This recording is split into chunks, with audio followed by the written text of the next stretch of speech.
And are we live?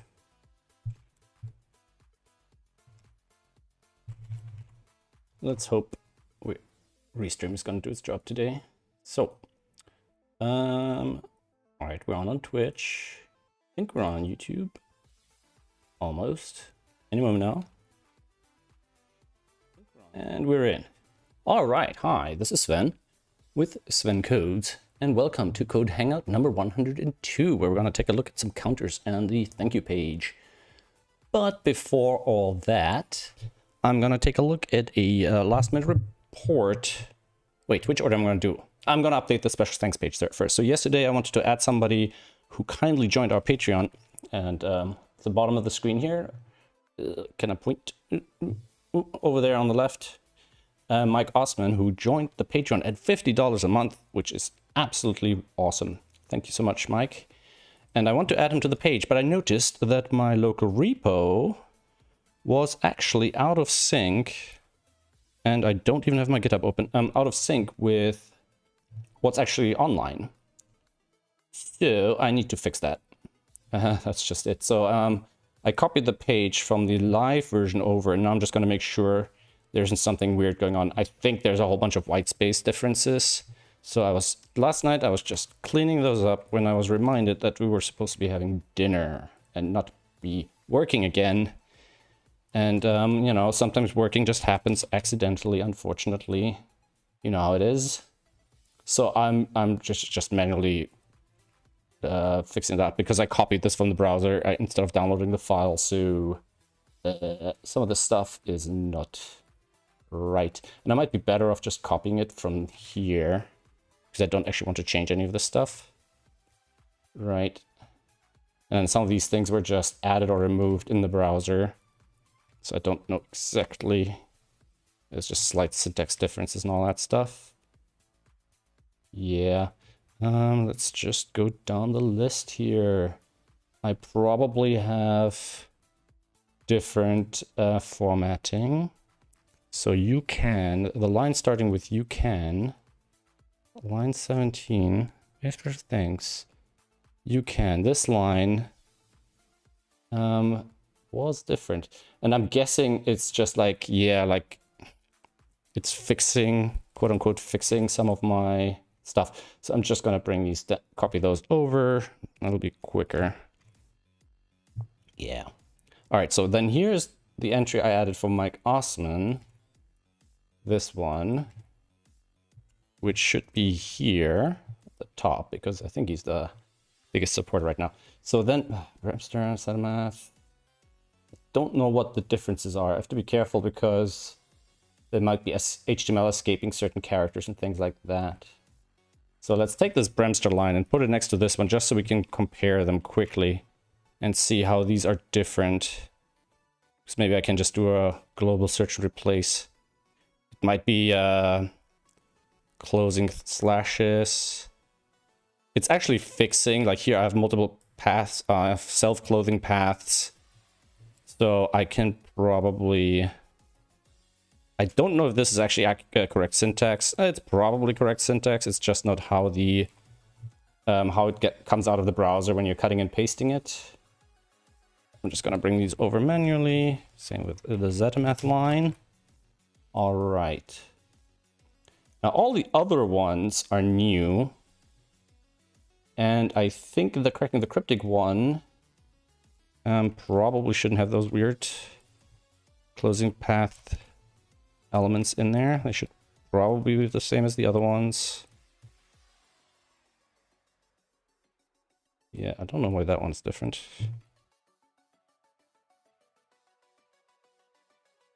All right.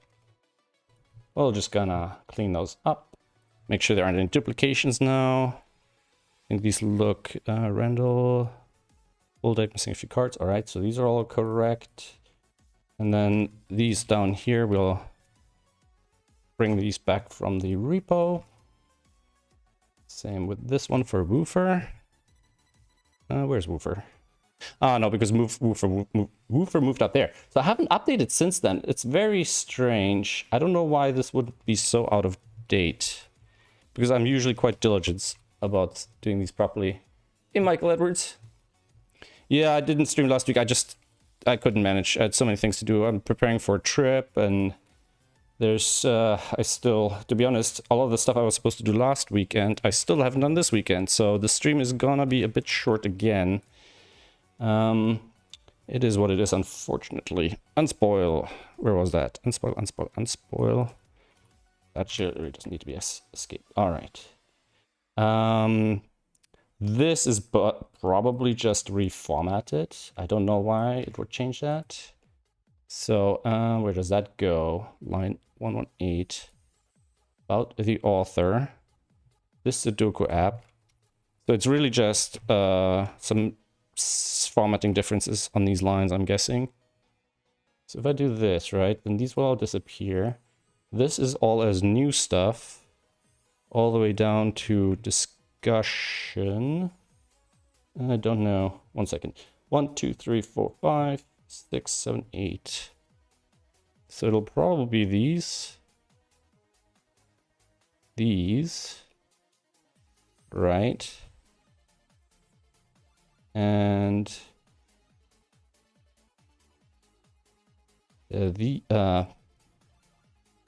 one sec. You can that's this stuff. Okay, so we're good on that one.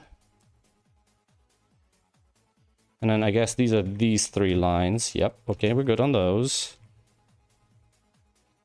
The indentation is different, but I think there was something broken in the original one. Yeah, this was supposed to be a closed paragraph, and then this list supposed to go here. And I think the same thing should be happening up here instead of whatever mess I made here. It's like I don't even know HTML. And then, got a bunch of this stuff going on as well. You can contact me in these various... Oh, wait, no, it's not about the author. You can contact me in various places.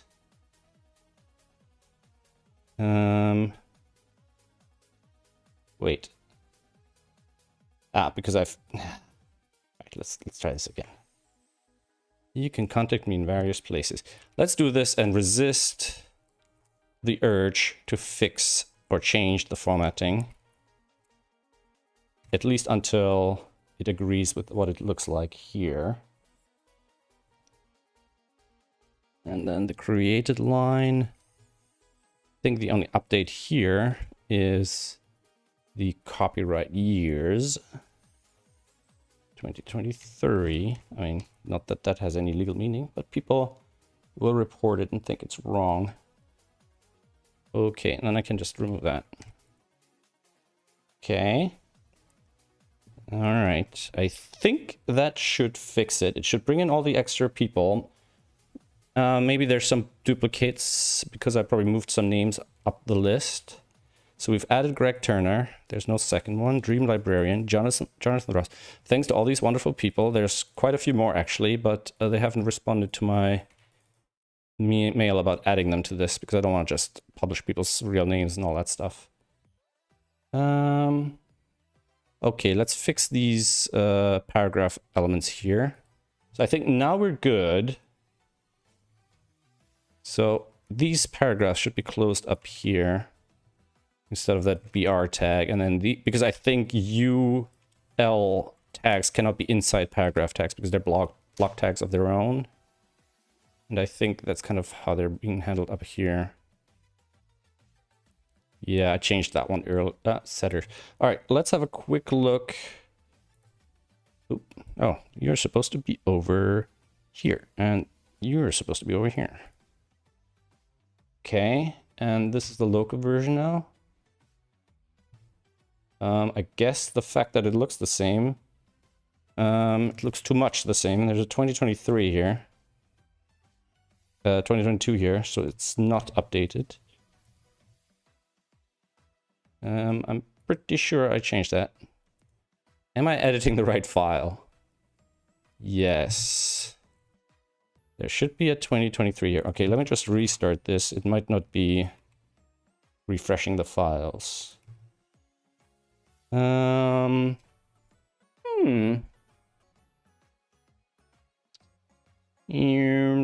Nope, that is not this file. Okay, 1 second. Sven code source www. We are testing this. Oh, because I'm... Oh, Christ. Because it's supposed to be this file. Ugh, I had an...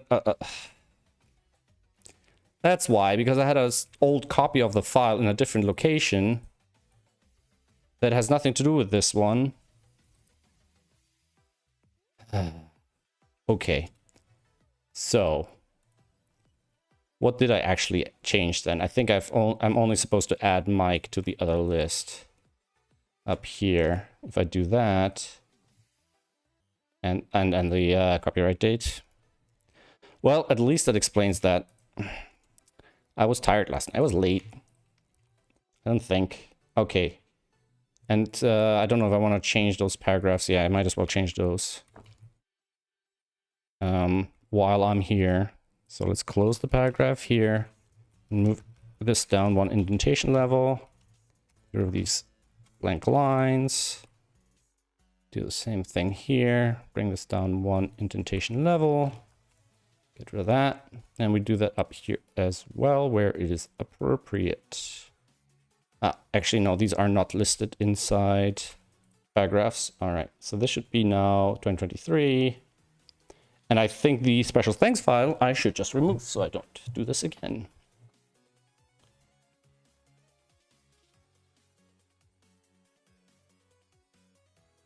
Yeah, I think you are. I guess a lot of people don't see those messages on Patreon because I've set it up so it posts a message to everybody who joins. Can I add you with your full name? Hi, Chameleon.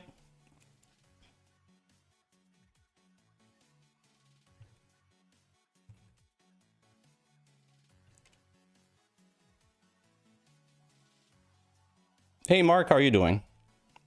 All right, Michael Edwards. I'm gonna add you right here. I think you're in the setter tier as well. Yes, you are. You're gonna go in here. All right. One of these days I'd like to make this automatic somehow. They must have some sort of API, I think. All right, now, to avoid giving me a shock like that again in the future, I'm going to remove this file. First, we're going to discard the changes. And then I'm going to delete this file.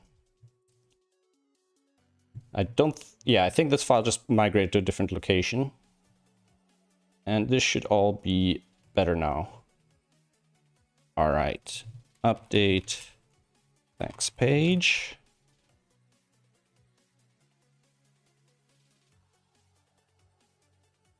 It's up to you, how you prefer. Whatever you think is more recognizable in the puzzling community. If you prefer this pseudonym, I can do that. I can do both. If you want your pseudonym first and your name in brackets or similar. Do you prefer this? I think it's quite a mix. Some people are with pseudonyms here, like Full Deck and Missing a Few Cards and Zeta-Math, Bremster, and so on. And then quite a few people are there with their full names.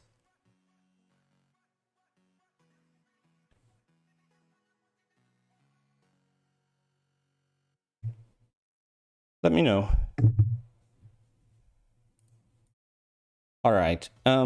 So once we've updated that, the next step is we're going to look at a selection bug that Mark just pointed out to me, and that's something I've noticed in the past. So I have this cosmetic selection system, and I think it picks up on some stray elements that get brought in from Penpal doing the import. All right, I'll leave you with your pseudonym.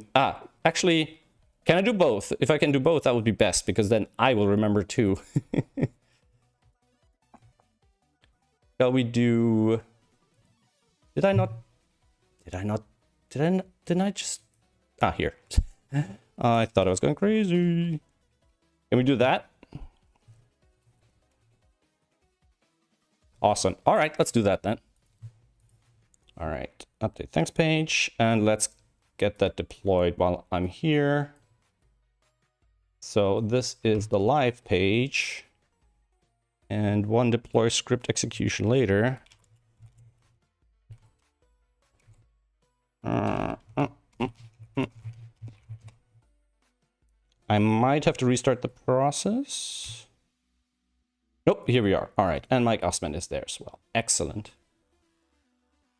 I will likely link to this page for more places going forward, because I think it is not linked from a lot of places. And I think those people definitely deserve the recognition.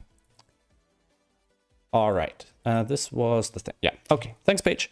Done. Big fat done. Makes me happy. All right, that's my reward. Put that here as well. So let's have a look at the selection box. So to investigate that, we're going to have to look at what the selection system actually picks up on. And that might not be super easy. I've written this a long time ago. Well, everything I've written a long time ago, but it was kind of designed for very specific elements, but it obviously picks up on some sort of generic patterns. And I don't even know exactly where I would look for that. I think maybe this bitty here. So cell cosmetics. So let's have a look. If I output cell cosmetics on this puzzle, what it finds? Nothing. Okay, because I don't know if without these cosmetic triggers, it will actually do anything. Wait, thermocosmetic.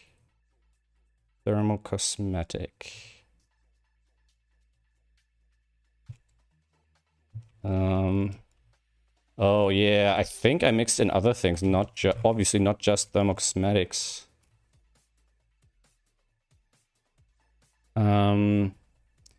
And it's probably something it's picking up from here. Wait, cosmetic? This function is getting passed back as well. That is... Wait, that is completely wrong. I'm not actually executing this... One second here. I'm passing cosmetic through, but that's just a function. I'm not actually executing the function. I don't know if that's on purpose. Windoku. No. Okay. That is on purpose because it actually executes that function. All right. Whew, I thought the problem was bigger than it really is. So if we do this... Well, actually, what we're going to do is we're going to do this. Let result equals that. Return result. And I'm going to output this here.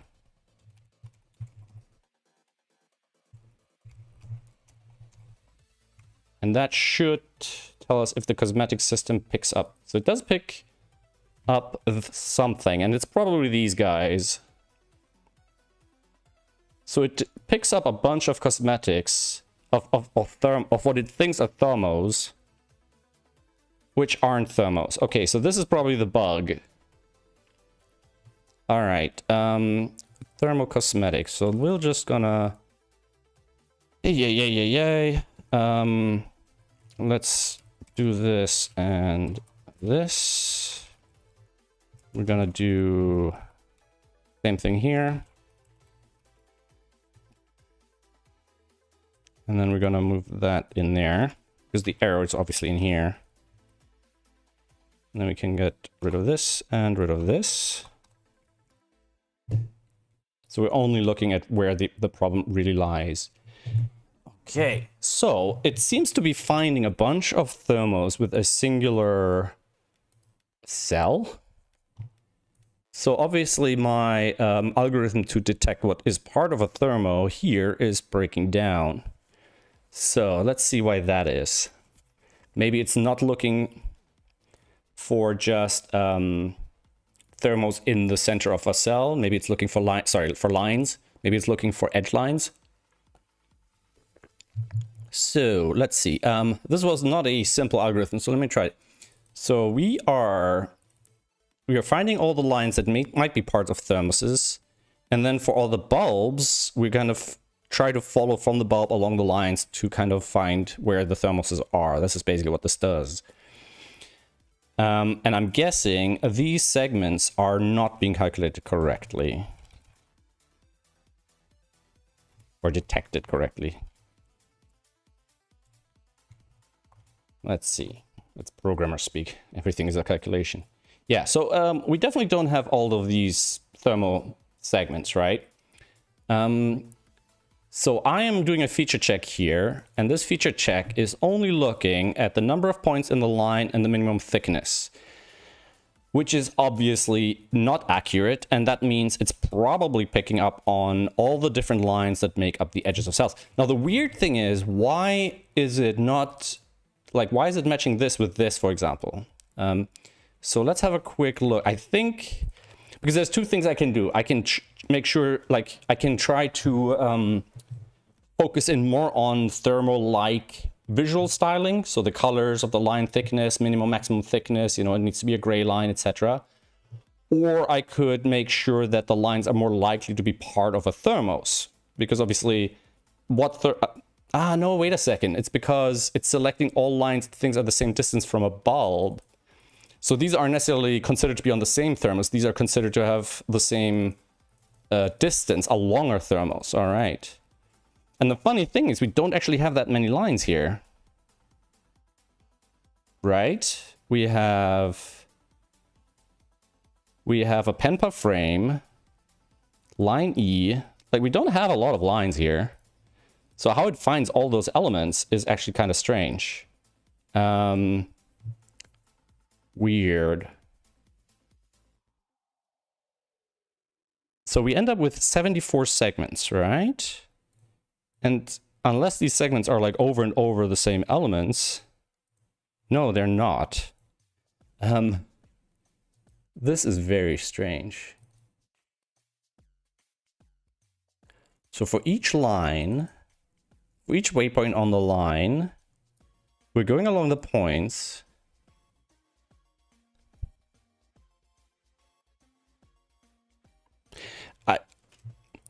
I'm struggling to think of how, like, okay, this is probably a really easy fix, but I'm actually trying to understand exactly what's going on.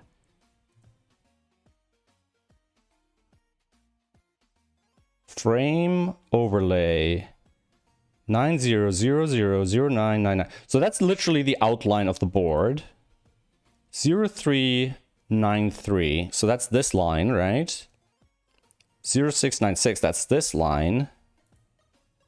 Line E's 3039. So we have 1, 2, 3.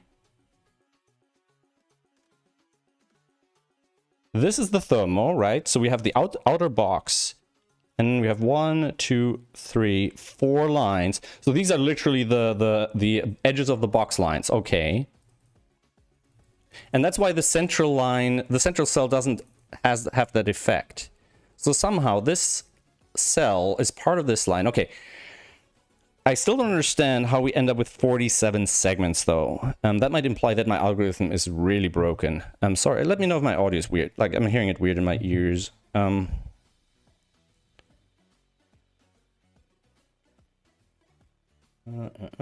loading a resource.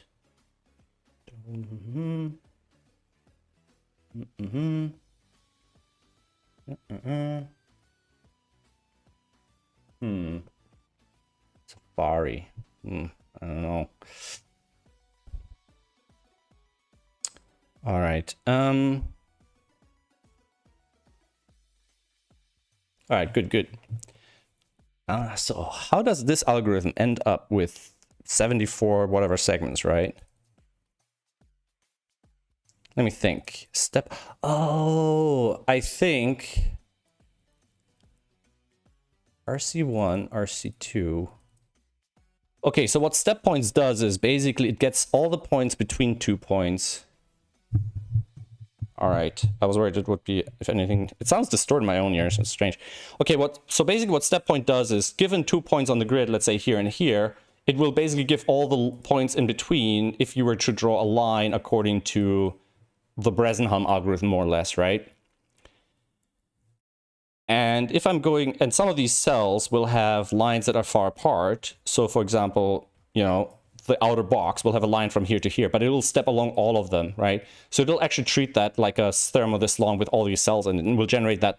That's why it's generating all these segments. Okay, so the thermal lines are generally in the center of the cell, so I can definitely exclude lines on the outer edge.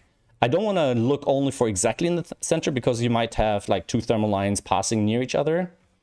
But we definitely can exclude cells that lines that are exactly on the edge. But it might be easier to just exclude black lines as well, because thermals are generally gray. I don't think there's a use case for purely black thermal. And we definitely have a minimum thickness, right? So let's have a look at the line features. So here we have, it says minimum thickness. And the thickness is 4.3. So minimum thickness of 4 is really not thick enough. So let me think, let me see what the thickness of the actual thermos. Yeah, the actual thermos is 21. So I don't know how I ended up with 4 here. Let me have a look at cell cosmetic filter features. I don't even know. Let me look at the normal thermos detection, what that is using for thickness. It's also using min thickness 4. That's so strange. But probably because it can rely on bulbs being there. Now the thing is, we're still using bulbs, right? So let's see where the bulbs are. So the bulbs are only these.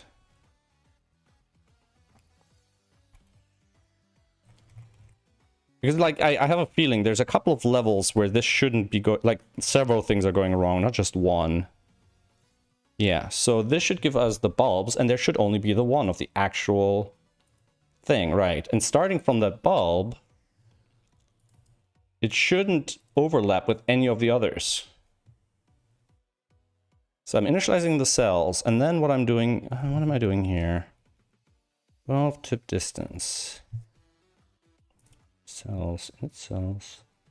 So for each bulb, bulbs for each. So we have bulbs filtered out by here, and then we run process bulbs on each of the bulbs. Okay. And how many bulbs does it find? It finds 1 bulb at this location. Okay. Let me try to think. Bulbs, process bulbs. So process bulbs is what should calculate the distances for each of the thingies. And it's called recursively, right? And then what's its output? No output. What does it modify? Modifies C. Cells. Get cell. Get cell does P2str. Ah, okay, we have a cells object here that we're dealing with. Now, I don't know when this is getting filled in.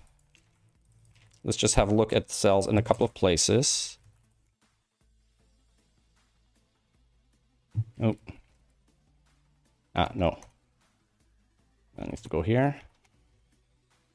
And here. So cells. So we should have a cell for every one of the cells that are part of the segments. And then down here, we still have that many cells. So I'm guessing, because I was hoping that basically all the cells that aren't connected to these bulbs would have invalid bulb distance elements and all this stuff. But somehow it's actually hitting them all. Even though I don't see how that's possible.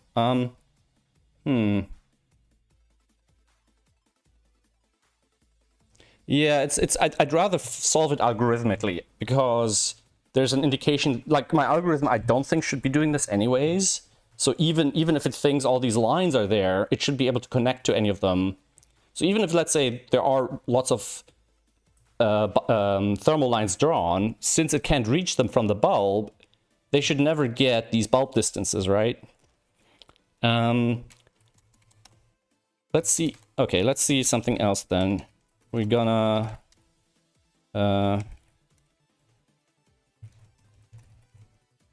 clone this here to see how it might have changed between here and here. Because I think it's the cell information that the process bulb function updates. So if I look at cells here, yeah, so none of these cells basically have bulb distances at that point. And here, they don't either. Okay, so they don't have that stuff yet. And then after process bulbs, I'm guessing that's when they get all that information inserted, yes. Now the weird thing is, we're still getting all that information here. So let's see, we'll do object.keys length, just to let me know how many bulbs there are at each of these checkpoints. So there's 66 bulbs, and I think we have 74 segments. Oh, it's so strange. Sorry, not 66 bulbs, 66 cells. Now the cells come from the bulbs. So I'm guessing we have 82 cells in total, and we have 9 central ones that don't touch any lines, right? All these central cells in the center of the regions. So 82 minus 9 is not 66.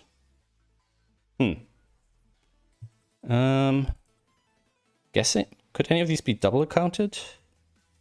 Doesn't look like it, right? 9, 8, 7, 6, 5, 4, 3, 2, 1, 9, 0. Wait, that's 10. Is it because the lines are on the edges, so it actually... Yeah, it's probably because the lines are on the edges, so it actually counts them 10 wide. Okay, that's another issue. I still don't understand how we're touching all the cells, though. To remember this algorithm, though, it's so compact here and looks so innocent. So, we're starting with a bulb. We're getting the cell at the bulb. If the bulb distance is undefined, or it's greater than distance, yada, yada, yada, then c.next. So cell.next is what? Is that, I think that might be all the cells that are connected to a particular cell. Yeah. So every cell that's connected to a cell, but I think that's supposed to be along segments, right? Okay, so it really does start from this one bulb, but because it thinks like from this, it's actually connected this way and this way and this way, it kind of starts following all around. All right, so it does do what it's supposed to be doing. Okay, yeah, I think the line thickness, we should definitely be able to go up on that. I have to be careful though, because it's in kind of a weird in a weird unit. But considering these black lines, they're 4.3, it sounds almost like pixel height, because the cells are 64 units, so this sounds like it's in cell units. And 21 makes sense for this one.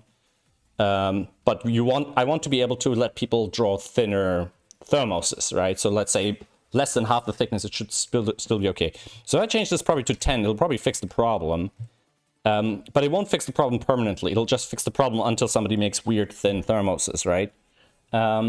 Let me think. I should be able to do a color check as well, but even the colors, I want people to be able to do black thermoses in theory. So to be honest, what I would really like to check is not that the point is in the center of the cell, but that the point is not on the edge of the cell. And I don't know if I have a check for that. So let me check. So I use line feature here. We're doing a feature check. And the feature check function, I have a couple of feature checks built in here. Yeah, exactly. So we have is on edge, is in cell. Is in cell. Now is in cell is not 0. So is in cell, I believe, means not on the edge. The only problem, what I don't like about it is that there's no error, margin of error, right? Like it doesn't, like if it's almost on, like if it's 0.001 pixel into the cell, this will probably become marked as true. My dog is stretching on his bed and making all sorts of noise. Let's add this in, because that's definitely true. A thermal on the edge of a cell does not make sense, right? So if I add this in here, and then if I get the thickness back, what did I break now? Undefined is not iterable. Zip-a-dip-dip is in cell. Is in cell. I don't know if is in cell works on lines actually. It might not. Well, it obviously doesn't work, right?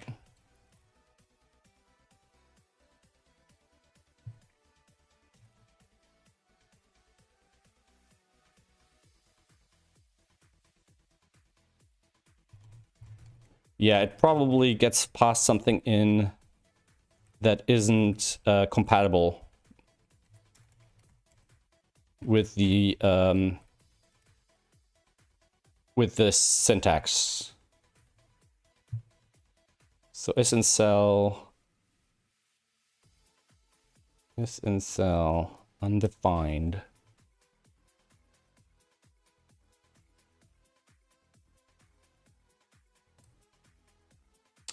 Is undefined. One sec.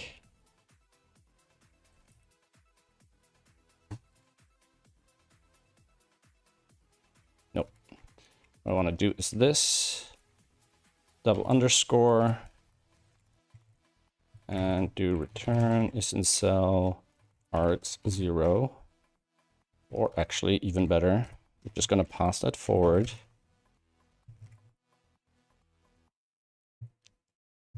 Because that makes the code ahead work. So we're getting an is in cell undefined here. And this happens feature check in its cells, right? So in its cells, I need, yeah, you're right. You know what? I should set up a second cam somehow and put Toby on it.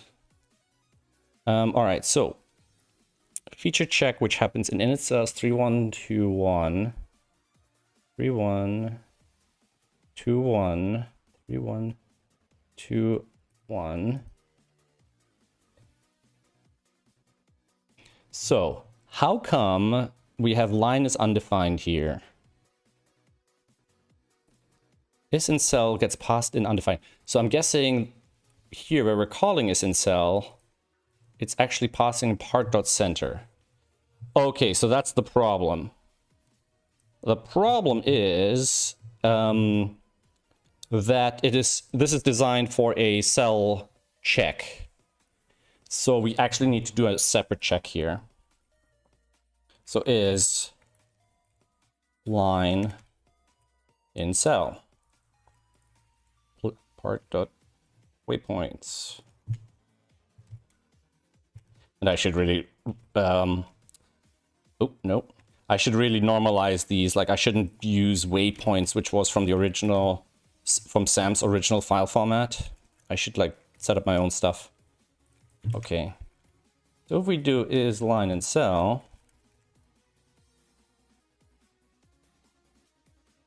right, and then that should be the waypoints.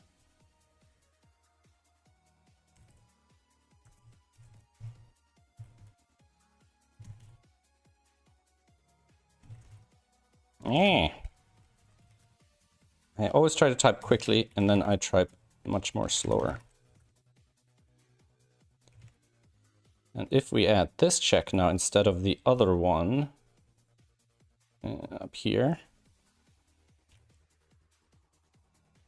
Okay. And now that should basically do a check of is in cell for each of these points. What am I hearing? Oh, my dog is wiggling about in his bed, making all sorts of noise. So if we do this and do points.map P is in cell P, right?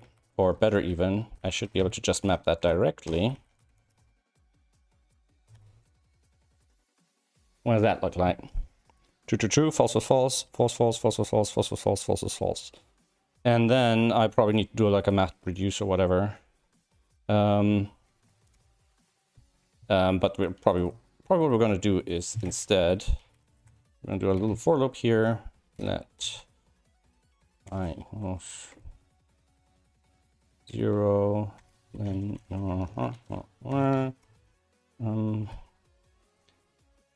I smaller than I plus plus, and then we'll just do if.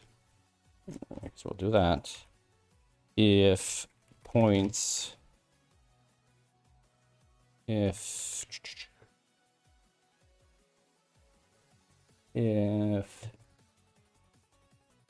not is in cell points I, return false. Return true. So if any of the points are not in the cell,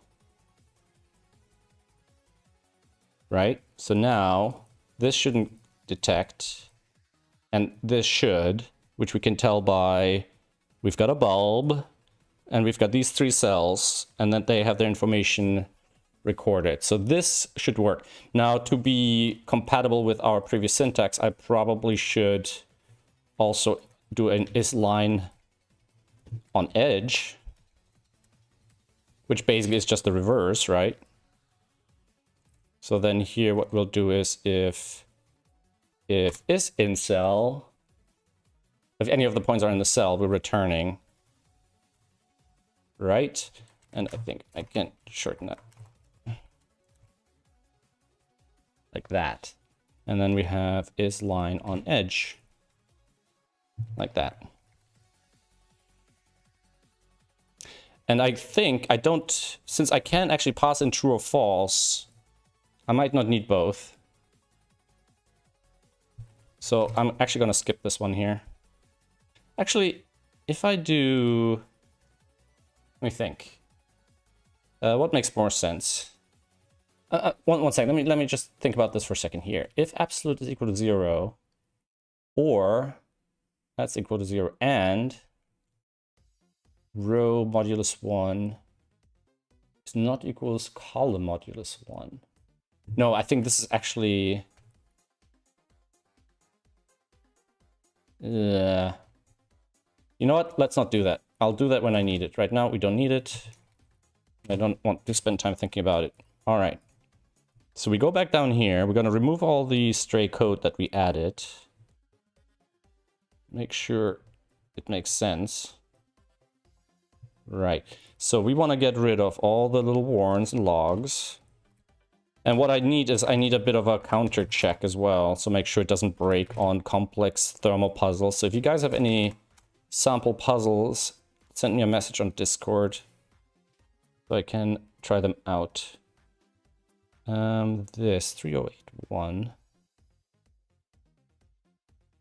Get rid of that. And we've just added the isLine in cell. We haven't manipulated the whatchamacallit, we haven't manipulated the line thickness at all. Now we didn't have to worry about the color. We just added this one function and we're adding this check to that. And it's only for the lines, not for the bulbs. The bulb check seems to check out. So this seems to fix this issue for sure. What I don't know is if it's adding a different issue, right? I'm not gonna test that on stream right now, so I'm just gonna add that to the commit, and I'll test it after the stream a little bit before I deploy it. Let's just tag it with a version. Bump minor. And manually fix the patch number because I have not updated that code yet. So I always, if I'm going from a non-zero patch number to a new minor version, I always have to manually update it. And that was the wrong key. I press F10. I don't know what F10 does. Oh yeah, it clones the file. All right, never mind. So if I go back to 0 here, what should we have now? We should have a 0.325.0 version. Fix cosmetic thermo selection protection. I'm going to remove selection because it doesn't technically have anything to do with selection, even though that's all it's being used for.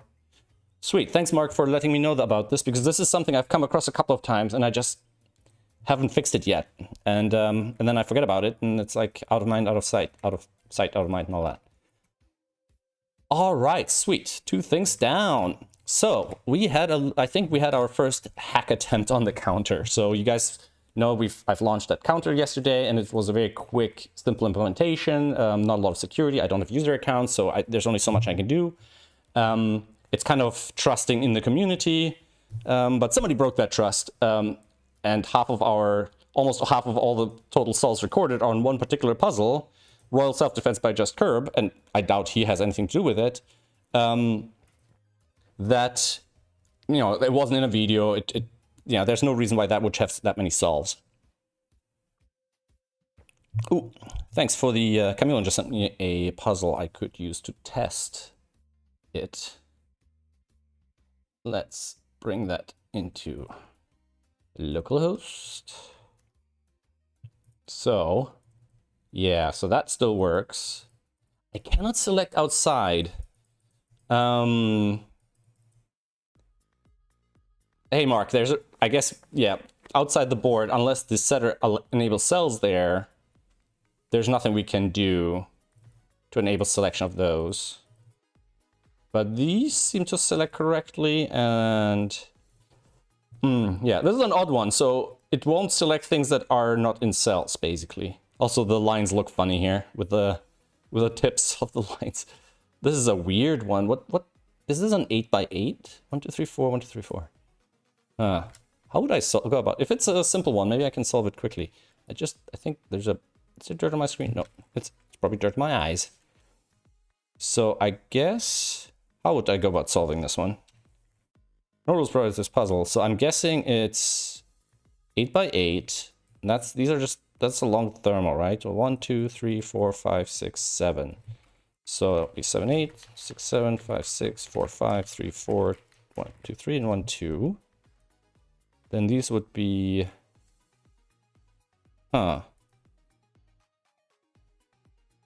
wait, and this, I guess that's a region with this. All right, I don't know if this is a quick solve, but feel free to test on that one once I release it onto beta. Lately I've been doing pushes to both sites just to get the counter stuff sorted out.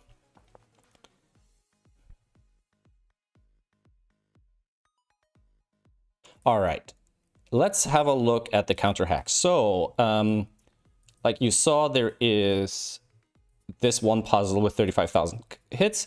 Now, basically, currently, I just log out when this happens, So the idea was, I can look at the logs and I can see what's going on. Now, what I want to do a couple of things. I want to add an IP address here. Now, I don't know if that's a problem with GDPR. I mean, the IP addresses are always in server logs. I'm not recording them as part of the database. The database is literally just the number and the puzzle identifier. It's not even, I'm not storing the puzzles either, right? Which is a bit annoying because I can't link back to the puzzles. But I would like to have a look if I can just see if there's like, hey, there's 35,000 hits that came in very quickly, one after the other in the logs. So I've downloaded the logs. Let me just find them quickly. Where did I download them? I think they went straight into my backup folder. 1 second. AWS4 logs, today's date. Yeah. So I've got all the logs here. That's just a quick dump of all the logs. And I don't think I've had that many logs coming in, so it shouldn't even be in the archives yet. So the API logs are here. Let's see. So the current logs, yeah, it's not even that big, 1.8 megabytes. And the date is that, and there is a zip file from before, or the day before. All right, so this has 38,000 lines in it, okay. And this file from before that, which I'm going to pull out, 1.2 megabytes. Okay. So we see a bunch of just curves here. And then I would be guessing that'd be a whole bunch of just curves, like right one after the other. Probably where the where that count went straight up. Yeah, you see, so here it's still at 5,900, which isn't that many actually. And then here's 35,000. Yeah, okay, so I'm guessing all of these are basically the bad ones, because I didn't want to just reset that whole counter, you know? So you can see here on the right side, there are many hits. So somebody probably figured out where the API is. I can probably match these up to the logs of the proxy. But what I was going to do is I was going to literally go from where it starts to where it stops and just count how many there are and just remove that many from the count. I mean, one of the things is that these counters don't do anything. There's no ranking, there's no crosstalk between puzzles. They only affect the number displayed on one puzzle. So I'm hoping that people aren't feeling too motivated to kind of hack it or whatever, you know. I don't think there's too much incentive for that. All right, let's see. So this is 35 megabytes. That's the current proxy. So let's find, yeah, so we have all of these. And let's see if there's kind of, there's got to be a place. So if I select this, right? Nope. Wait a second. So why are these all selected here? Maybe because they're shorter? Maybe the file is shorter? Because I'm hoping there'll be a place where there'll be like a whole bunch of these. Ah, here we go. So I'm guessing these are the hack, right? And they're all by this IP address. So what we can do is we can...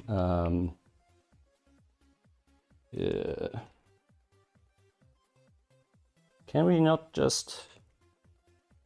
Nope. Trying to find, there must be a place where I can just count how many there are. So if I do find all, it will tell me found 28,672 selection regions, right? Now, if there's nothing variable in this one, right? So if I just do this, nope, if I just do this, and I do a find all, so it says 28,631. So 28,631. And just to be thorough, we'll go to the previous file as well, which I believe is this one.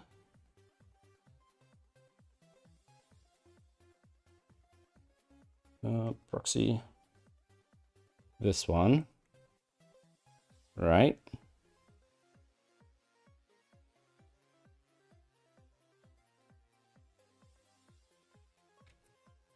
All right. So it doesn't find any more of this one. And let me just record this as well. Let's see if that IP address shows up in a couple places. And if I'm going to be mean... Yeah, these are all from exactly this one IP address. What is the geo-reverse? I used to have a tool for kind of reverse searching an IP address.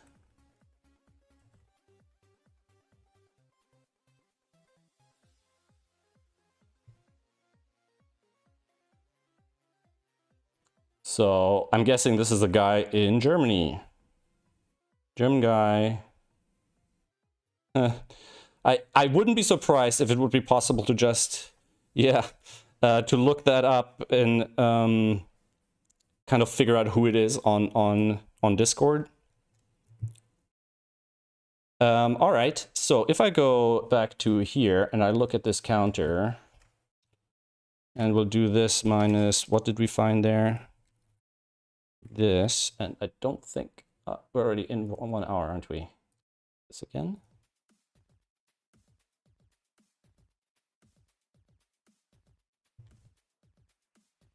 So 6,841. Now 6,841 is still a ton.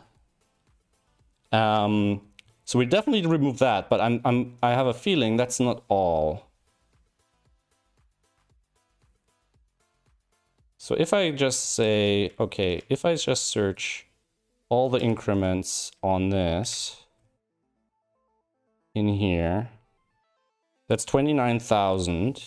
And if I search for all of the ones in here,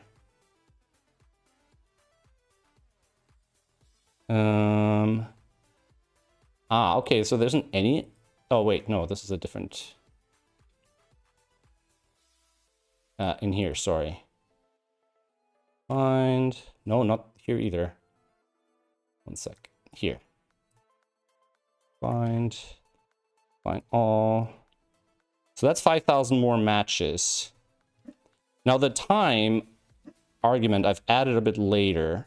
So either this guy did a bunch of this before, or maybe on a second IP address.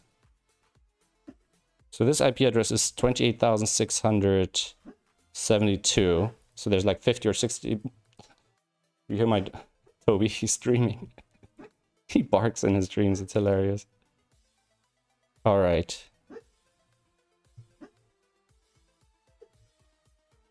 Let's see. Sorry, I think the count of the search, you probably don't even see it on the stream. It's kind of off the bottom of the thing. All right, find it. Find all. Unable to find. So it's not at all present here, and it's only present this many times here. Now, if I search for the counter increments here, I get 29,000. If I search for them here,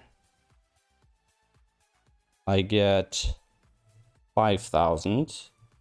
And we have 35,000. So I'm still missing about 2,000, right? I mean, there are quite a few people who are going for this. So there's one other thing I can do. And that's basically, I can look at my Google Analytics, right? I don't like to do this on screen because I never know if something weird comes up. But if I look between yesterday and today, yeah, but like it's a super simple system, right? Then I'm not tracking IP addresses, for example, right? I don't track any of that data. I don't have a database or anything like that. It's just a number I'm incrementing. So the number doesn't tell me where the other elements of the number came from. Can I? Okay, so if I go back to 13, and I do this, right? And the thing is, I don't actually know which URL this would be, because I believe the published puzzle doesn't even have, I don't have a refer on this too. I don't have a refer information here. Because there's no puzzle published with a CTC link. So I need to kind of, I guess I can go back to the fpuzzles link, which is this, right? And then I can go to SudokuPad like this, and then hope that this ID is kind of not too mangly. And I don't need the whole thing, right? I can just probably look for like first, I don't know how long, like this. If I now search for that here, I'll get this one, but that is not enough. Page title. Here we go. So there is quite, there's 7,300 plays on this puzzle, which means there definitely is a serious referral somewhere. I was thinking, shouldn't I be able to get a refer here to this page? Yes, wait. Secondary dimension, primary dimension page, second dimension refer. No? Ah, man, the freaking stuff that it shows and decides to show you and not show you and whatnot is so odd. Title, page title. And secondary, no, that's primary dimension. No, let's go back here. 1 second. So, page title is primary. And then secondary dimension is referral path. Right? And the referral path is useless. Full refer. Come on, give me something. All this analytics for nothing. So it is coming from YouTube. Huh. Okay, well, let's look at YouTube. Maybe we can find something there.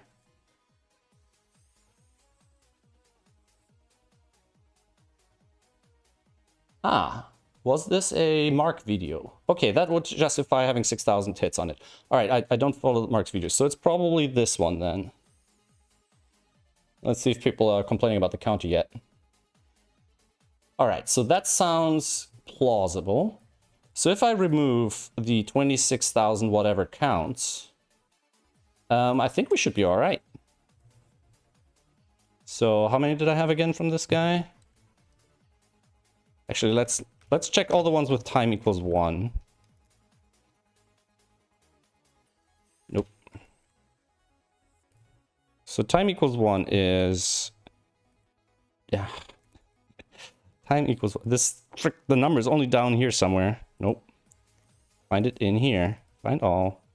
So 28962, 28962, 28962. So it would be interesting to find one of these that isn't from this IP address. If I look at this, find all. It's 28672, I believe. So IP.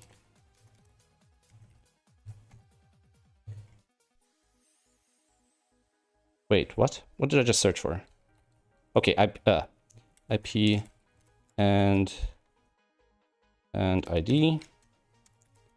IP and ID. Okay. So we're matching the ID and the thing. Now let's see. If I search for time 0, time equals 1, there are 31,000 matches. Now this isn't necessarily 31481. 31481. This isn't necessarily all cheaty stuff. It could literally be some bug in my system, right? But it would be interesting to find one that has time 1, which isn't this IP address. And I don't know if I can do this really easily here. Static subtraction will be chasing it as new people figure it out. Well, if they do it again, you know, I can just block their IP or something. I mean, I said, like, I might just take the whole thing down if it's too much of a hassle. In the future, I'll do a better system. This was just a sort of a quick preview of what we might do. The question is, can I do negative reg XPs here, X's? You know what? Let's see if we can do this in the console. Might be better. So if I do this.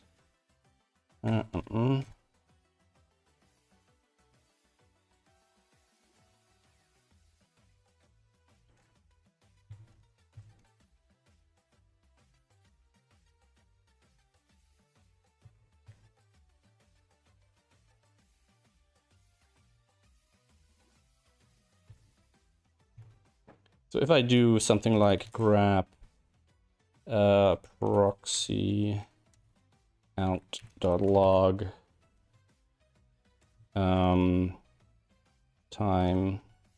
equals 1.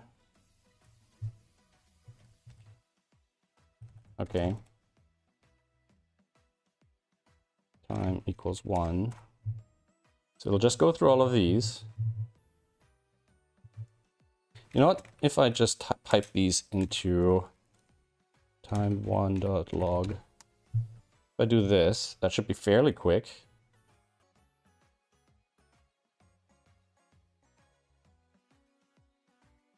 Right?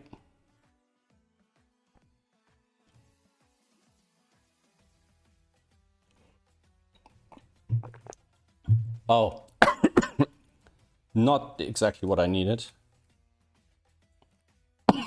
Excuse me. Got water down my throat. Let's hope it overwrites the file and not appends to the file. Nope. Let me just delete this and just run this. I think I need to include... Oh, wait. Can I backslash double quote that? Maybe. 3.4. Okay, so that should get rid of all these. Okay, let us edit line. Nope. Sort lines. Boom. 28631. 28. Oh, because when I searched for time 1, it gave me also elements where the time started with a 1. Okay, that's why the number was... Okay, I was just concerned because the number was so big. So if I'd searched for this with the double quote, it will say... Not regular expression search. It will say 28631, right? And it's all this one IP address. Okay, so I basically just need to go down to the bottom. Ooh, I made that really small. Too small still. All right, 28631, and we'll just manually remove that number. Now, that's not super easy because it's a JSON file and it's being written to all the time. So, let's see. We're gonna go to var. So this is truly how the sausage is made. API database. All right. So here's our file counter.json, right? I need to open the file, write that thing to it, close the file. Can I do this with JQ? Linux JQ manipulate JSON. There's that JQ command line. Oh, shut up. You with your proper database. Because there's this command line thing called JQ. So I can do something like, where are we? I can do JQ counter.json. Compile error. Not defined at top level in. Oh, wait. Cat counter type JQ, right? Nope. So this will parse the JSON, but can I modify it to JQ if then? So let's change instance type to task. JQ. Can I just get, like, I think that we have to proceed into, hopefully. To filter database on condition, use JQ, select input JSON. JQ.filter all objects from JSON file, updating data in JSON file. Property path.to.data. Filter data based on a condition using JQ. All right, I'm gonna try that quickly. So we have counter.json. We have our key being just curb. And Mr. 87.123 blah blah blah. This time I could have spent building more features instead of chasing your ass. All right. Select dot property equals value. Filter all objects from JSON where the status property is set to active. But this is not what this does. I'm guessing dot Can I just do this? Maybe. Compile error. Probably not. jq.name. So if I do jq dot this, right? Just run that. Compile error. Property dot name. Select the name property from a JSON file called data.json. You can use the following command. So I want to select the property that's this. Do I have to quote it? I'm not. Oh, yep, there we go. 35495. All right. So we can read it. Now the question is, can we write it? Advanced use cases. Map, working with arrays.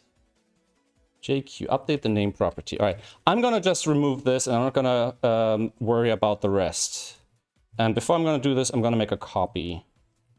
So CP counter to counter back on JSON. Boom. We should have a copy now in case I screwed up, right? File size makes sense. And this should be equal to whatever that was.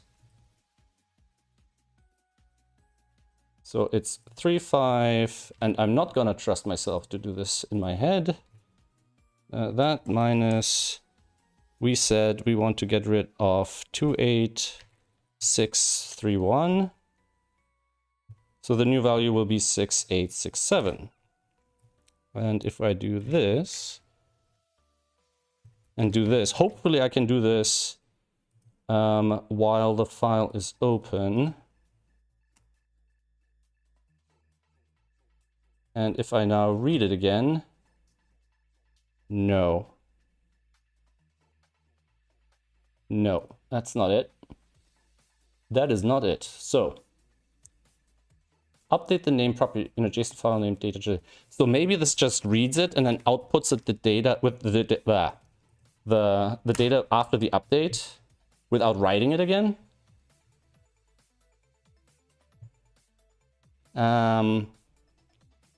So property in a JSON file called data.json. But according to this, it looks like it should be doing that.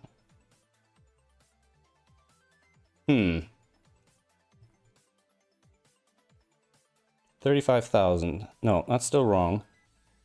Property to entries input JSON. JQ commands. I'm wondering if I then have to tell it to write it.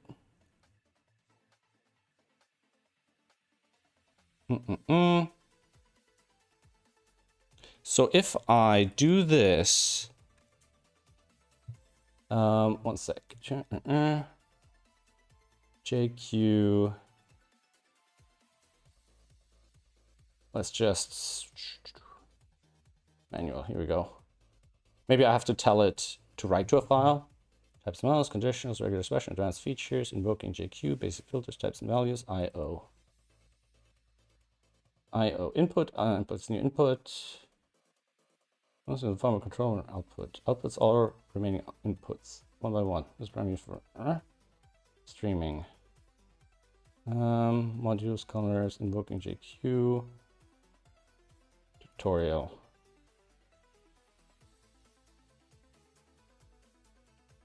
No, but if I want to write the file,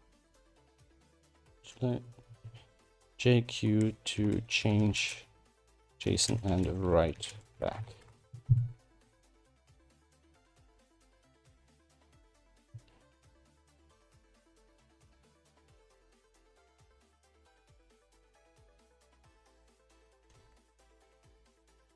So I need to do that.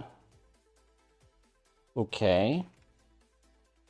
What I'm gonna do is I'm gonna do this, right? Before we do this, we'll check the number again. So it's gone up by 1. Fair is fair. Although, you know, it's a bit of counter 2. I'm gonna do this just to see if that works, and it does not. If I do this, because I have a feeling, yeah, counter 2 will have formatting in it. Yeah, so I need to tell JSON to output it as a string. Although the next time my system writes it, it should work.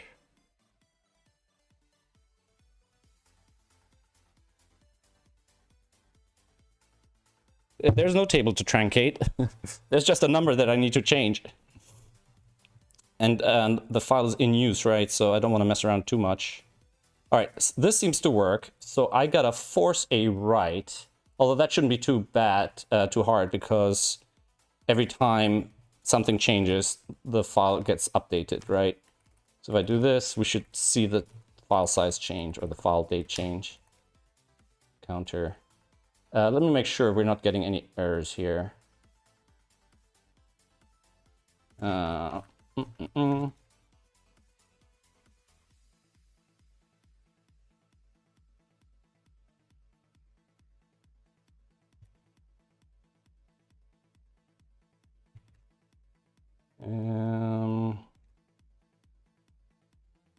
Wait.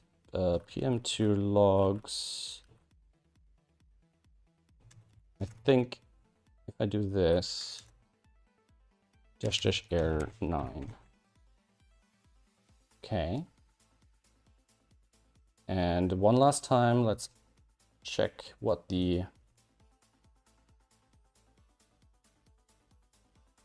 value was. 35505 compared to, where was I? Where did I do that little bit of math? 35505, 505, boom. So 6874, we might lose a couple, sorry about that. If I do this, let's do that copy command again.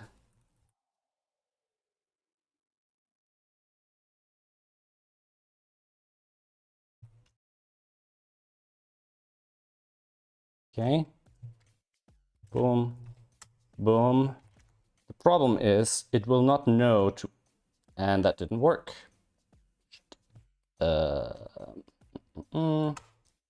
We need, yay. Oh wait, it might just rewrite it, right? Because yeah, okay, it'll just rewrite it. It's fine. Whew. Okay. If I might have to take the counter service down. And then I might have to do a thingamajig. Okay, let's do that. Let's just shut the counter service down. Much simpler. So this takes the whole API down, but I think it'll be okay for a couple of seconds. We'll take the API down. We will update the counter. Counter new, right? And then we should have this. Then we do counter new to counter dot. Now counter JSON should be that. Now if I do this check on counter JSON, we should get the new value 6874. And now we'll start it back up. It should load in that value. And if I now check the logs first of all, and second of all, if I check this, we should lose half of our salts. All right, that makes more sense. We're down to 52,000 solves. It's still pretty good. I think I can do another quick look at the time equals 1 thing. There might also be, like, if I look for time equals 0. Those could be people who just forgot to say start. The other thing is if I look for like IP addresses that just come in, that are in here like a lot of times in a row. So the other thing I want to do is I want to add the IP address to the the log on the counter, this thing, right? So let's have a quick look at that. Yeah, I think we can close that. We can close that. And we can close that. Well, I learned a new command. And I didn't have to reset the counter. So I was a bit suspicious because it had so many hits. But obviously, this is a well-beloved puzzle. And it's interesting because it has more solves than Simon's video. Ah, wait, Simon hasn't published a new video since... No, wait, he did, right? There was a video last night, and Walk in the Mist was the night before. It was Chinese Takeaway. So Simon's video has a lot fewer solves than Mark's. That's very interesting. I wonder if that's a question of... Well, basically, I'm trying to figure out if there's still a problem with this one. And there could still be. But it's not that big of a deal. You know, it's not like this is a top list or anything like that. So, I'm curious, though, if the people watching the video might have any comments about the count.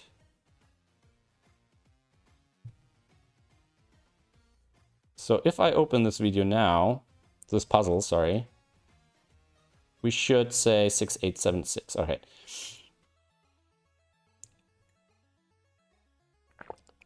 Actually, you know, I was more worried about people DDoSing the whole server. So the fact that this guy could dump 35 hits into there in a relatively short period of time, I don't actually know how short. Might be worthwhile checking that out. But it was good to know that it didn't harm the server in any way. So, is that this IP address? Yeah. So if I look at this one, if I look at his IP address and look for the first... Nope. Is that the first? So the first hit was... Do I not have dates and times here? I don't have dates and times here. Oh, that's just stupid. There's kind of dates and times. All right, so that's something to add as well. Let's have a quick look at that. So let's go to the API, and we have the API server. Oh man, why am I doing everything from scratch? I've done these things so many times before. Shouldn't really redo them. We have our counter API, right? So I'm just outputting these here like that. So I'm gonna add IP address and date and time in some sort of useful fashion. So first of all, I'm gonna test this locally, like good children. And this should be under 915.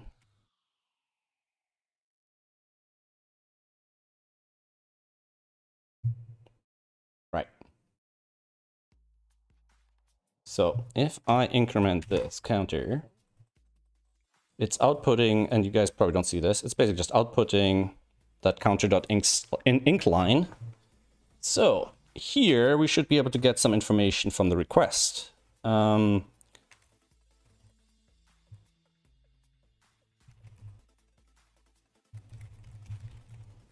And I can probably do this a bit smarter.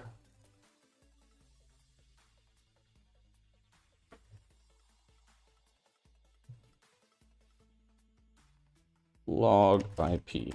Can I just...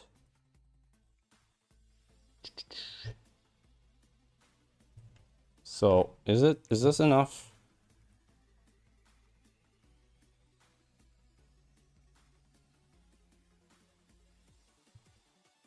So if I get the request headers and the request socket, unfortunately a lot of this stuff is like out of date and stuff, so I have no guarantee that any of this is going to work the way it should. Boom. Okay, it looks right.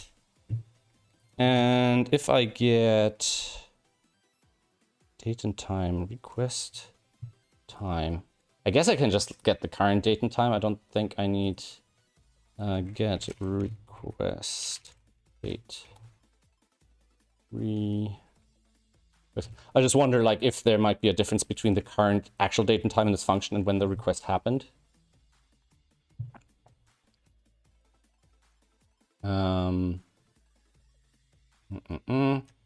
So I guess we'll just do that.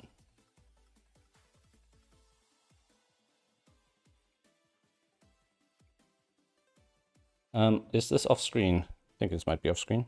Not exactly, not exactly. I think that's enough information. I'm not sure if I like this format, and I'm not sure if I've put somewhere something that fixes that format up.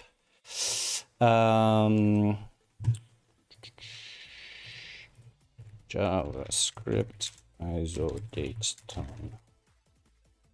To ISO string. Is that to ISO string? Is that better? I think that's the best. I might as well put the whole thing in. I mean, I don't need the milliseconds, but it's better. And I guess I think I'm outputting this as JavaScript. So, and now I'm starting to think that maybe I want to log this in a central place, and maybe later on I want to modify that for other logging stuff. So we'll do something like .log request.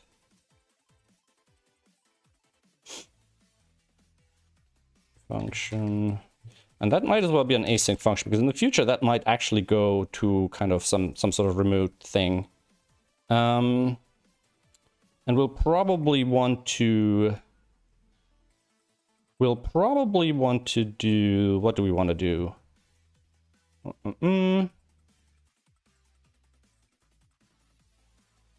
We'll probably just have a little data object that we're passing in. And then here, we're just gonna do, give it the request, the data object, right? And then we'll just get this bit of information. So const IP equals that thing. We have the IP address here. Hey, babe. And then we'll get the date here.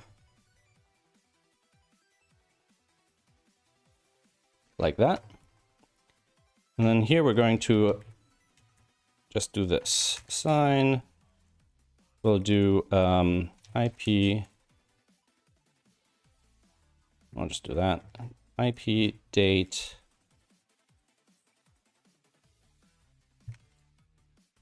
Data. Really? Right? Then we can do something like this .log request. We're gonna pass the request in, and we're gonna pass in this together with counter ID counter. Actually, what we're gonna do is we're gonna do action inc counter ID counter. If I do this, it's gonna give me, it's a little bit more verbose. Oh, that's what I wanted. It's gonna be a little bit more verbose, but it should be quite easy to parse this. Dot string by later on out of the log file. Right, so we have the IP address, date, action, counter ID, and the counter value. And if I do this down here, we'll just do reset. Right. And I shouldn't even tell him that's the thing. I wonder if these could go to the back, formatting wise. If we can like force an order, but we probably don't actually want to do that. Okay, just gonna do this. I think that's all we need. I'm not sure if I should do this or if I should just return return the object and then decide what to do out here, because in the future this might just go into a file. But it's not really something to worry about right now. So API, make sure I didn't touch anything I wasn't meant to touch. So, and if I go through these now, they output like this, and then I should be able to parse them from this down the line. No problemo. All right. I'm gonna push that as an update. I'm just gonna do that because this is my internal code. Nobody can tell me what to do. And we're gonna deploy AWS for SRC. And I believe we need to restart the process as well.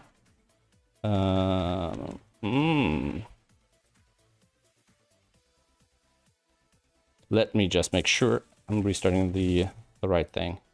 To restart 9. Look, the old counter value.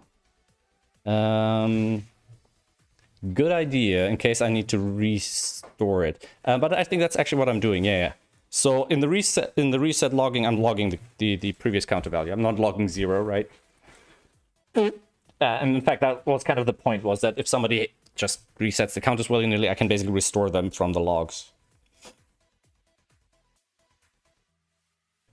That is the point. All right, restart. And now if I do pm2 logs 9, we got that. And now we get these new fancier lines. Sweet. Now they have date and time. Oh no, but no, they have all local IP addresses because of the proxy. Shoot. Okay, that's not good enough. Damn it.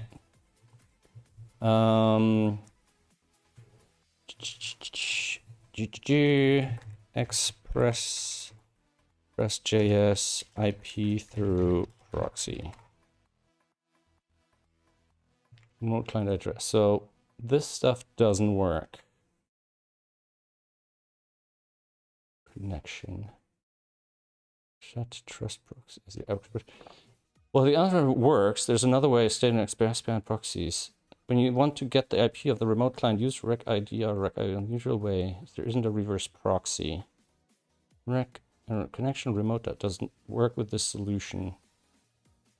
Or if you need something more sophisticated and trusting everything passed through. More options for us are available if you if your proxy server does not populate or whatever.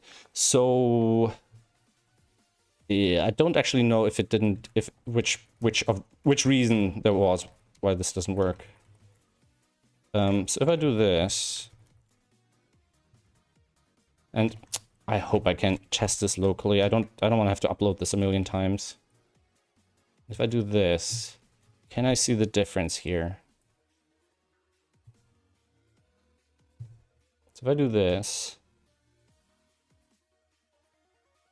so this comes through here, but I can actually run this behind the proxy, I believe.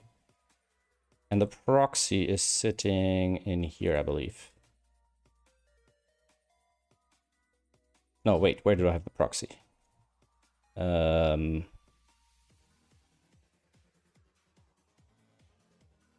Maybe here?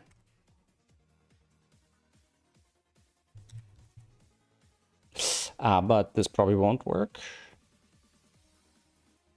Maybe.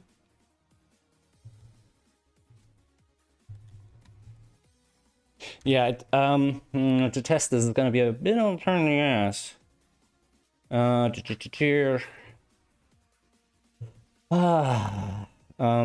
Proxy setups, test proxy setups is always very, very complicated. I need to do, if I want to do the API thing here, I need something.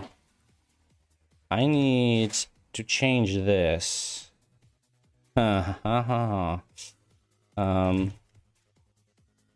This is going to be a little bit weird, I think. Drivers. If I go in here, etc. hosts, and then I add this. 127.1. Right. And then if I go to this at port 8888 / counter / ABC, this does not work because it wants SSL. But if I tell it to not use SSL, it will ignore me because it is being very, very, very annoying.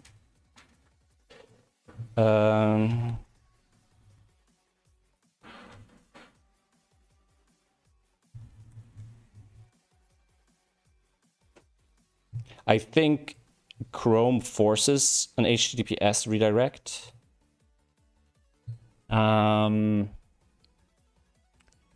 Because of the app subdomain, I believe.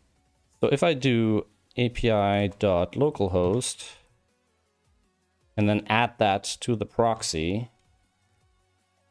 So if I go here, add api.localhost to the proxy, that should restart it. And then here I should be able to go to this place. And now this should hit through the proxy and get us remote address x forwarded to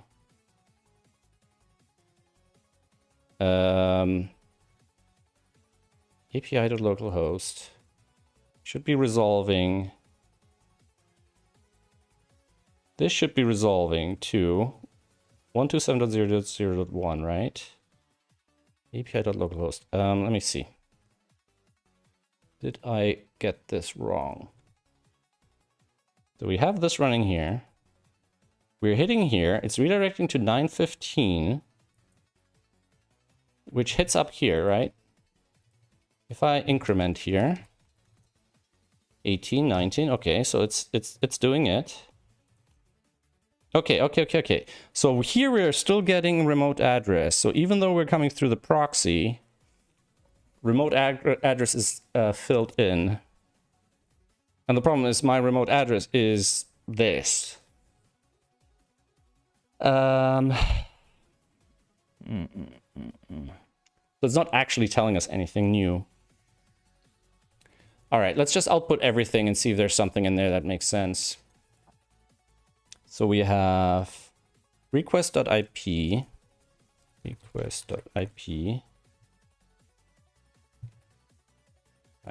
request.ips, and then we also have request.connection.remote address. And I think one of them is deprecated, and you never know how old the documentation is that you're reading, so you never know which one is correct or incorrect, which is incredibly annoying. That's not through the okay, and if I go through here, it looks the same.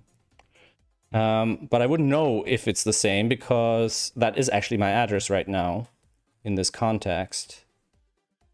So unless I actually put it live, I won't actually know for sure, which is very annoying. And I should be messing with it on the live server, but I don't have a staging environment for this. So I'm just going to log everything out and then try it online. And then maybe if I do this, where I set up the application, init app, if I do app.setTrustProxy true, where is app assigned?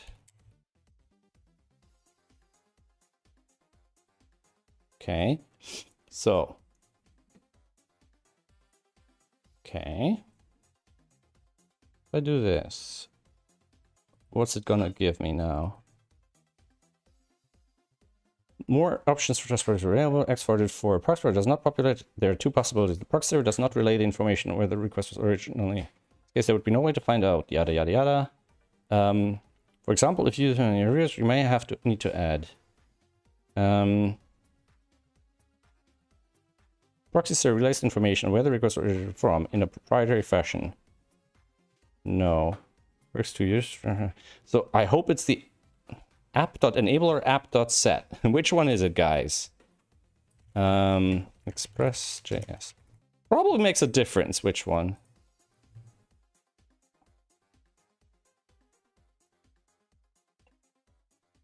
proxies guide, app.enable. Enable. Is it like this?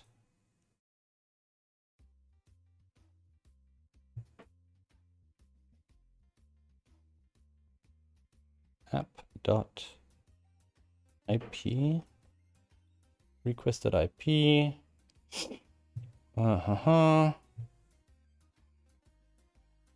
Application settings.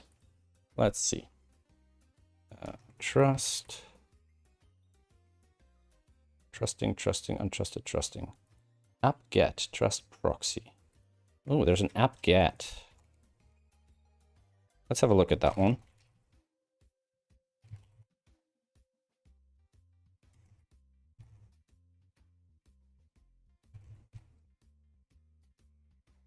So we'll do that here after the set and after the enable. False, true, true. Okay, so they both seem to work. App engine.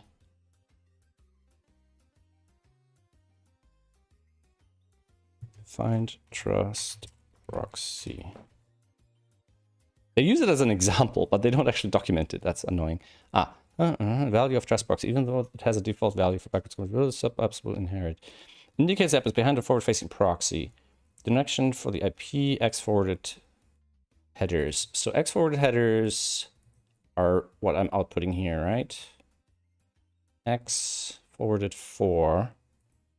Does capitalization matter? Because here it's capitalizing the X and the F. Now, I don't know if the other F also needs to be capitalized.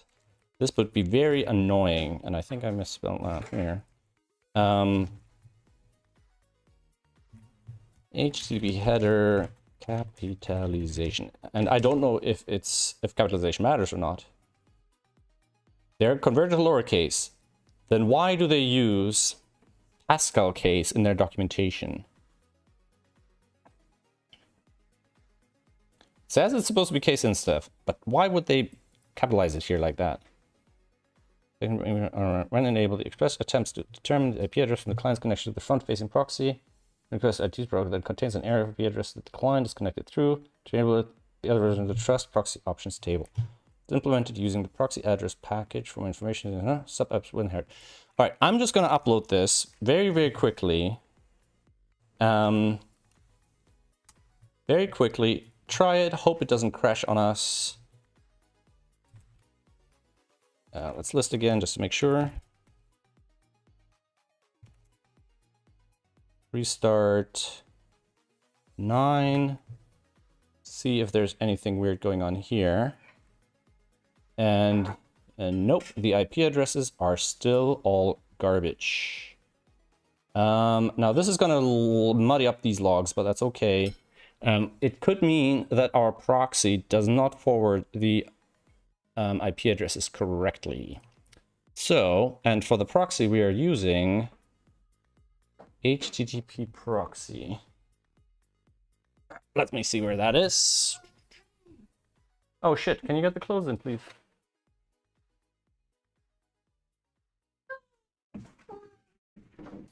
Can you do it quickly, or do you need help, or...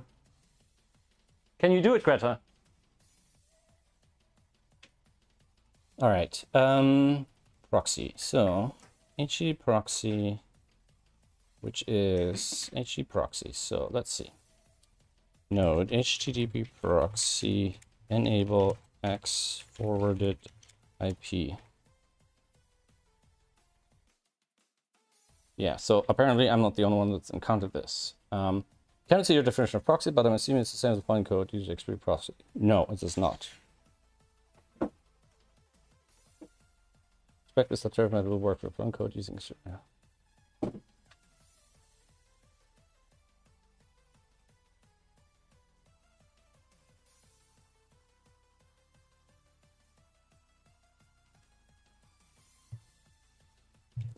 All right. Is this a... I thought this would be a native module. I guess it's not. Okay. Shutdown miscellaneous proxy table X-4 Export. Let's export. True, false. Create proxy server. Okay, so find create proxy server. If I do this, true. And then I run it locally to test again. So that should have now restarted. If I do this through the proxy. Oh, where's our proxy? No, that's not our proxy. That's the proxy. And now, okay, we get something here. The problem is the IP is still not enough. Especially it's an IPv6 format. But if I upload, we need to change this. I need to upload the proxy, which is a bit harder to replace. Okay, but I think these are all okay to deploy. Ugh. Dodgy. Proxy, AWS 4, all these servers flying around. So, in the meantime, we want to output the logs. So, PM2 logs proxy. So if something goes wrong, we know what's happening. We're not flying blind here. All right. And then, all right, okay. Where are we? I'll put that there. PM2 restart proxy. Let's hope it doesn't just crash or whatever. Okay. And now we're looking at this one and we're getting IP addresses. All right. All right. I guess I could just leave the full IPv6 in there, but we can probably also strip these. So we'll take that. Here we're going to do this. And we're going to do a replace. Whoop, like that.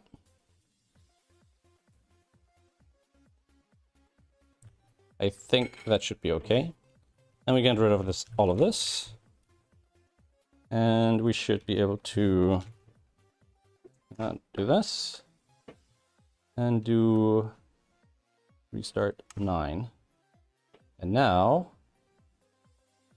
ooh. Huh? What's wrong with the plank? Why? It was much windier yesterday. Can I, do you need me to deal with this stuff or can you manage? I want to take it down. Can I continue the stream? Mm-hmm. All right.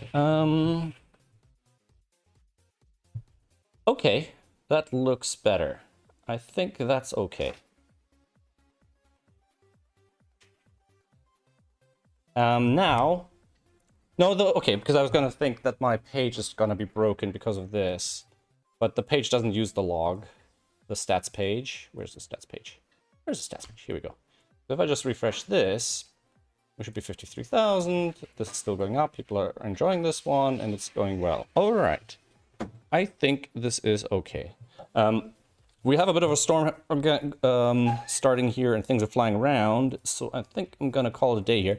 I've ticked off all the items from the list. So we have sorted out the counters. We fixed it. We haven't hardened it against it's happening again, but we've added things to the logs that'll make it a lot easier to figure out what's going on in the future. Made this improvement. I didn't know about this, so that's nice to know. I'm just gonna do this. So that's recorded. The API needs to get cleaned up here as well. So we can get rid of that stuff. And I believe we're just gonna go with this one. Right, I think that's all we needed here. All right, I'm just going to record that as well. No biggies here. And we didn't do any changes on the SudokuPad itself. Okay, that's it. So just to let you guys know, there should be one more stream next Sunday. And then I will be away for 3 weeks. And I don't think I'll be able to stream because I'll be in a place where I probably won't have decent internet. The reset logging, log the old count value. Yeah, I'm already doing that. Oh wait, that's an old comment. I'm just looking at an old comment, aren't I? Sweet. Okay, 53,000 solves since I launched this on... When did I launch this? When did I launch this? Not yesterday, the day before, I guess.